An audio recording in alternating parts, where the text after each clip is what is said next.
আসসালামু আলাইকুম। আজকে আপনাদের সঙ্গে শেয়ার করছি একটা নতুন recipe, chicken pulao recipe share করব। চিকেন পোলাও একবার এইভাবে রান্না করে দেখুন, অসাধারণ লাগবে। এর জন্য আমি প্রথমেই নিয়েছি 700 গ্রামের মতো চিকেন।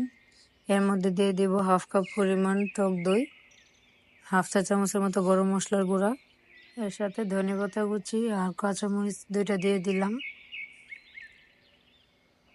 স্বাদ অনুযায়ী অল্প একটু লবণ। এখন আমি হাত দিয়ে মেখে ভালো করে মিশিয়ে নিব।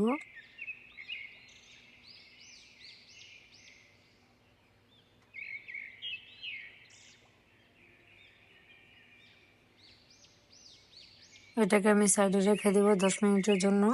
আর এখানে আমি পোলাও চাল 2 কাপের মতো এখানে ভিজিয়ে রেখেছি, এটাও আমি 15 মিনিট ভিজিয়ে রাখবো। এখন আমি একটা প্যানের মধ্যে দিয়ে দিব পরিমাণ মতো কিছুটা তেল,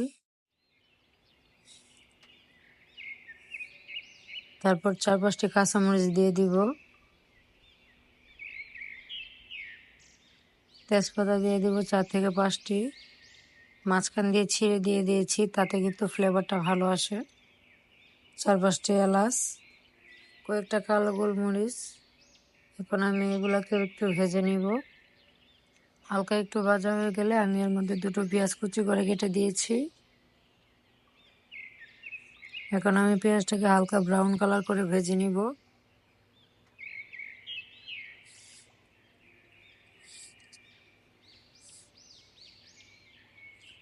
আমারটা কিন্তু ব্রাউন কালার হয়ে এসেছে। এখন আমি এর মধ্যে 1 টেবিল চামচ আদা বাটা আর 1 টেবিল চামচ রসুন বাটা দিয়ে দিব।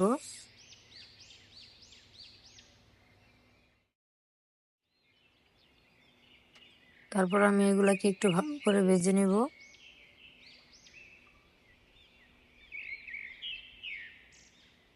এখন আমি এর মধ্যে ম্যারিনেট করা চিকেনটা অ্যাড করে দিব। এ পর্যায়ে পানি অ্যাড করার কিন্তু কোনো প্রয়োজন নেই, চিকেনটা থেকে কিন্তু অনেকটা পানি বেশি উঠবে। ওই পানিতে কিন্তু চিকেনটা ভালো করে সিদ্ধ হয়ে যাবে।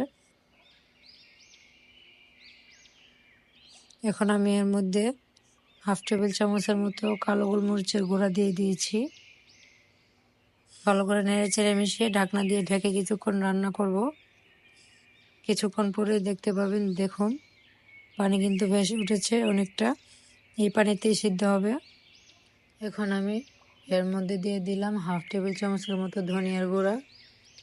ধনিয়ার গুঁড়াটা আপনারা চাইলে স্কিপ করতে পারেন, এটা দিলে কিন্তু একটু মশলাটা ভালো হয়, অনেকটা টেস্ট হয়, তাই জন্য আমি দিয়েছি। এখন আমি ঢাকনা দিয়ে ঢেকে আবারও কিছুক্ষণ রান্না করে নিব। এ পর্যায়ে ঢাকনা তুলে নিচ্ছি। এখন আমি এর মধ্যে 2 কাপ পরিমাণ পানি অ্যাড করে দিব আর 4 থেকে 5 টেবিল চামচের মতো দিয়ে দিব গুঁড়া দুধ। এখন আমি ভালো করে নেড়েচেড়ে মিশিয়ে দুধটাকে কিন্তু মিশিয়ে নেব। এই পর্যায়ে কিন্তু দুধটাকে ভালো করে মেশাতে হবে, যাতে করে এরকম দানা দানা না থাকে। দেখুন আমি কিন্তু ভালো করে মিশিয়ে নিয়েছি। আর যারা বেশি ঝাল খেতে পছন্দ করেন, এই পর্যায়ে কিন্তু আপনারা এর মধ্যে কাঁচামরিচ অ্যাড করতে পারেন। আবার অল্প একটু লবণ অ্যাড করে দিয়েছি।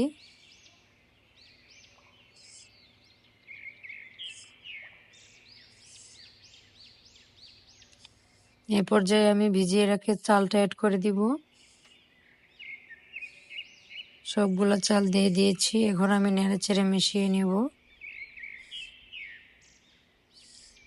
এ পর্যায়ে ঢাকনা দিয়ে ঢেকে কিছুক্ষণ রান্না করব, যতক্ষণ না পর্যন্ত বলক চলে আসছে।